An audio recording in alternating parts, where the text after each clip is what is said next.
How is everyone doing today? My name's Chris. Welcome to Bourbinsane. We're back today and we are continuing our Battle of the Bourbon series to figure out the best barrel proof on the market. Now this is part 2 of our Elite 8 tasting. So we have had 5 blind tastings leading up to this.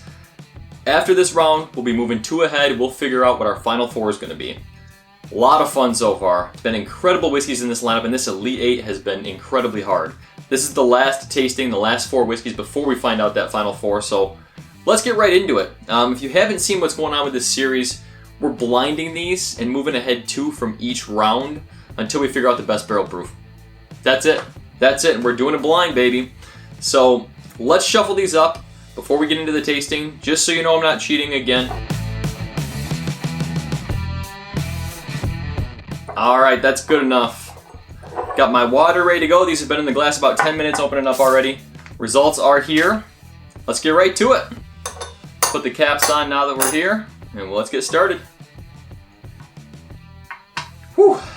This is giving me a lot of alcohol burn just initially on the nose. Like I said, 10 minutes opening up, it shouldn't be that much alcohol burn. Although they are all barrel proof. Alright, this is giving me some nuttiness is the first thing I'll say coming through. Kind of like a dusted peanut note. Got a lot of oak influence on this one. A lot of oak.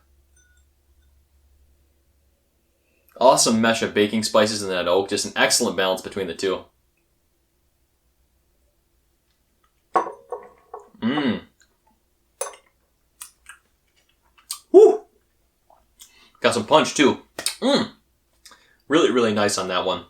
Coats the entire mouth. Center to back of the palate gets a nice finish, almost like a little bit of a rye spice kick on top of the proof. You know, proof helps so much with mouthfeel and finish usually for me. And it's not that alcohol, off-putting ethanol note that came through. It was really more just wonderful oak, you know, kind of a sweeter oak note on the back of the palate. Really good for sample number 1. Can already tell it's going to be a tough round even after 1 sample. Alright, on to sample number 2. Ooh, a lot of rye kick coming through on this. A lot of rye. This is all pepper, citrus, a lot of orange zest. It smells really nice though. Doesn't smell like a lot of oak really. Not youthful either, just not overly aged. This is absolutely rye though. Rye forward.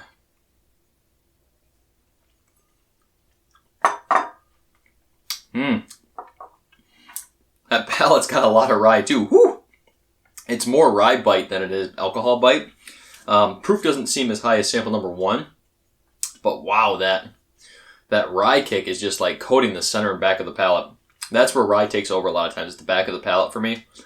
Mouth, like sides of the mouth coating, not quite as good as sample number 1 either, but center to back of the palate, wonderful with that. Whew.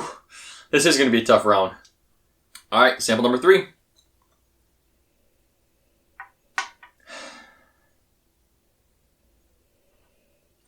Again, gotta stick my nose down in the Glen quite a ways here to get anything out of it. Which, having the cap on, usually that locks that in, but again, some kind of nuttiness on this. It seems like more oak and more nuttiness, like kind of like sample number 1 had. It's not a peanut note coming through like I was getting on sample 1 though. A lot of brown sugar coming for me on this. It's almost got a citrus note, like an apple, I want to say. Almost like a red apple. Nice caramel, too. Think like a caramel-coated red apple. That's what it's like. Oh, yeah. Palate's really good. Really good. Nice mouth coating, nice finish. Not a huge proof kick, which isn't a bad thing. You know, it's definitely not a bad thing, but well-balanced pour. You know, it's got all the bourbon notes you love. It's classic bourbon in a glass. The oak is kind of taken over on center to back of the palate. That's where it's kicking in. But that's got everything you want in a bourbon. Like, if you're new to bourbon and you're exploring higher proof, that's something you want to go for. Whatever that is, that's really good. Alright, sample number 4.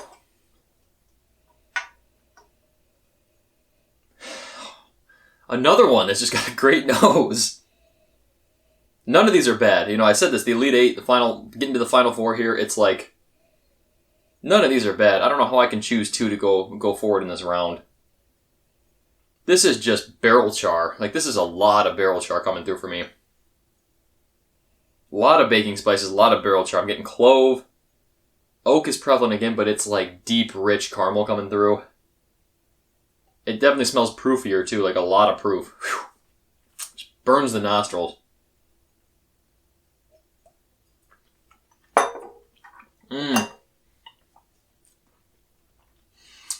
The flavors that hit the palate, incredible. It really is. Oak is there. You know, oak is there, but everything I described on the nose, the baking spice, the deep caramel, the deep, like, almost chocolatey notes and the creaminess that comes through. That's a phenomenal pour. My word, these 4 samples. This is just like the part 1 of the Elite 8 tasting. Like, I had such a hard time moving too forward, but I'm going to take 10 minutes. We'll try them, or we'll wait. We'll let our palate rest a little bit. We'll come back in just a second.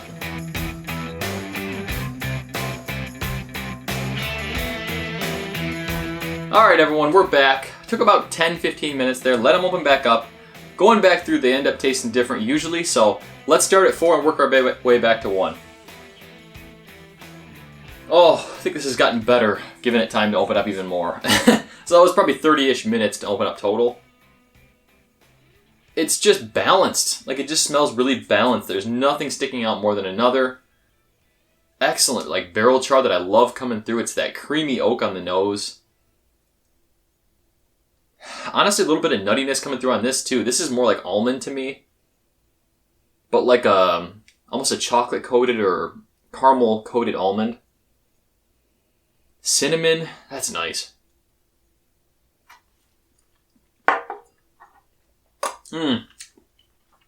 I'm telling you, consistent from nose to palate. I would love to honestly like put a little bit of water in here or add a piece of ice or something, honestly, on a hot day. Because this would absolutely hold up to ice, water. But cooling it down on a hot day, like it's been 90s here in Michigan, that's going to be great. Just a great outdoor sit on the deck whiskey. Absolutely. That's going to be tough to beat. All right, back to sample number 3. Nose is much more muted than 4, you know, side by side here. Much more muted. It still smells really good. I mean, it smells, like I said, it still smells like classic bourbon. Nice caramel, vanilla, a little bit of brown sugar. The fruitiness is there. It's more orange than apple this time through. It smells like it's got some rye kick, too. I can't remember which one I described rye on. We'll find out in a second. It wasn't this one, but this has got rye kick, too.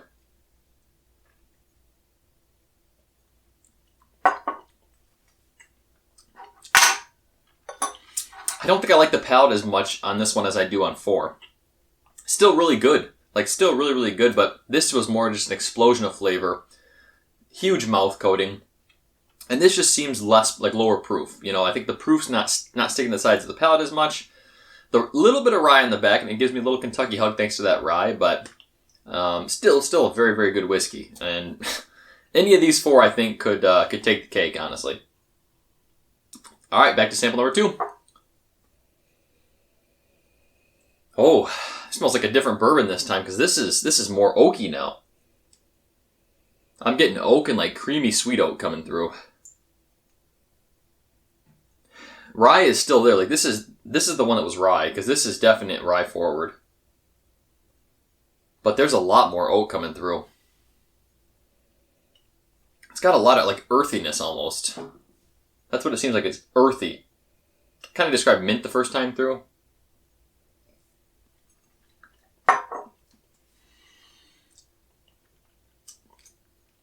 I really like that. It almost gets a little bit of a sour note towards the center and the back of the palate, which I'm not sure about. It's not really like a sour fruitiness. It's almost like a sour barrel note. Overall, it's still a really good whiskey. You know, it's still a really, really good whiskey, but it's definitely unique compared to the other 3. I think this is one I'd have to be in the mood for this whiskey or this type of whiskey, whatever it is. Because it's definitely different, you know. These 2 are classic bourbon. And this one's got a little bit of a funk or twinge, so Really good. We'll see what the results come out. All right, back to sample number 1. Oh, the almost like creamy oak. A lot of vanilla coming through this time for me. A lot of vanilla. It's got like almost a marshmallow quality, you know, like a vanilla pudding, marshmallow. Super nice nose. Definitely still got that proof though. Still got a lot of caramel, almost like a caramel drizzled vanilla ice cream or something. Whew, that's nice.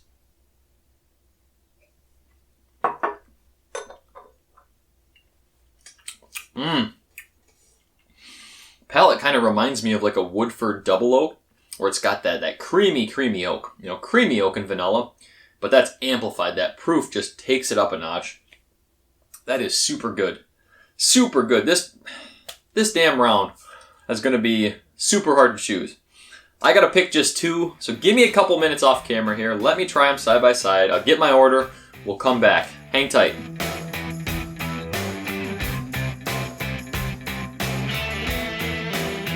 Alright everyone, I'm back. I did a lot of side-by-sides there. I had to figure out what the heck was going on here. So, let's go right into the results. Let's see what came out on top. Let's find out which 2 are moving on to the final 4. I've got my results. We'll start with my 4th choice, which was Four Roses Single Barrel. Alright.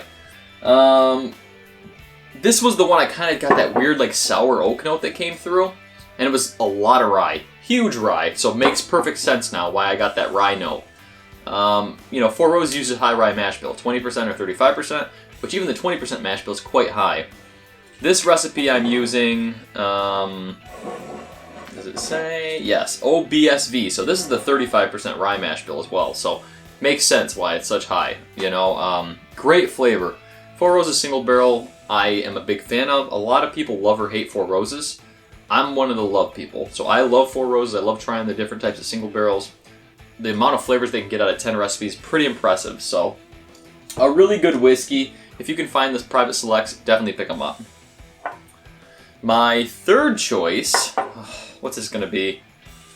Rare Breed. Okay, this was definitely one of my early favorites going into the whole entire thing because Daily Sipper non-blind, I just love this thing. It gives me the proof I want. Awesome balance, nice citrus that comes through. It's just a great pour. You know, Wild Turkey's doing things the right way. They're one of the most underrated distilleries out there. When people think Wild Turkey, they think like, honestly, like trailer trash whiskey, and it's just not true. It's not true. They're making incredible stuff. That Master's Keep Bottled and Bond, the new 17-year, holy crap. Probably my favorite whiskey of 2020 so far. So, number 2 choice, Knob Creek Single Barrel 120. Alright, this won my Single Barrel Battle of the Bourbons series. So, incredible. This is really good stuff. You know, I've talked about previous episodes how I'm at the heel of the bottle with this one I used, and it's opened up so nicely, honestly. It was not super great, that's why I put it in this one, but it opened up at this point to just be wonderful. Marshmallow qualities. Proof is damn near barrel proof at 120, and honestly, I'll take this over the 12-year any day. So if you can find store picks, pick them up, no question. So that leaves our number 1 whiskey in this tasting. Not too surprised. Elijah Craig Barrel Proof. Always my whiskey I just love. Great stuff. You know, such a balanced pour always. Even a bad batch of Elijah Craig Barrel Proof, bad batch is better than 90% of the whiskeys out there. Like, it is. I say that about Stag Junior, I say that about Elijah Craig Barrel Proof, and it's true. Wonderful balance. Huge barrel char, huge baking spice notes in almost every batch. And this one that we included is the A119, 135.2. So that was the proof I was describing. That will kick you in the face. So thank you all so much. That's it. We've got our final 4 now. We've got incredible whiskeys coming up in the final 4, honestly.